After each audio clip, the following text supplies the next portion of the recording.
Sanibonani wey'ngane zakwethu-ke nginimelele phinde futhi nginamukele ngesandleni ntofontofo kwi-radio Inkezo channel. Ngane zakwethu mhlawumbe usemuhla ngizophinde ngicela usubscribe ungakhohlwa la ku-Facebook @radio Inkezo. Ngane zakwethu-ke sekuphuma isimemezelo esiphuthumayo laphana-ke nesikhishwa ubaba uMsweli ukuthi-ke mangabe use-KZN kunemvula enamandla esiziyaphuma nesnow phecelezi iqhwa-ke njengoba ubona laphana kwividiyo abantu badonse ngezindlebe ukuthi-ke mangabe unohamba impela olufuna uphume kuyacela ukuthi uvele uzihlalele phansi ulinde kuze kube isimo siba ngcono ngoba khona imigwaqo esevaliwe ngenxa yokuthi-ke sazama ukukhuculula umgwaqo nanokuhlenga abantu abasidakhile laphana-ke emgwaqeni ngenxa yakhe ukuba neqa ungahambeki komgwaqo. Na ividiyo baba uMsweli ngane zakwethu-ke echaza kabanzi ngalolu daba.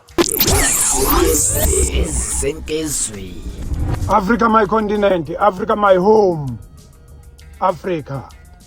Bakithi kwaZulu eKZN ikakhulu N3 usuke eHarrismith uzofika seHowick umgwaqo uphazamisekile kakhulu ngeqhwa kube u-N11 Majuba u-R33 ubheke eDandi incindezi enkulu. Sicela umuntu singabe saphuma manje ekhaya osekhaya akahlale ekhaya bese sizama ukutakula laba bantu abastakile ngenxa yeqhwa. Kuney'ngane ey'ncane azinakho ukudla, uyabona nje abantu abanawo amanzi. Yilokho funa sikwenze njengamanje, hhayi ukuthi khona umuntu osaphuma ekhaya othi unohambo. Uma ula eKZN awuthi ukuluhoxisa uhambo kuze kube isimo sezulu mhlambe siba ngcono. I thank you.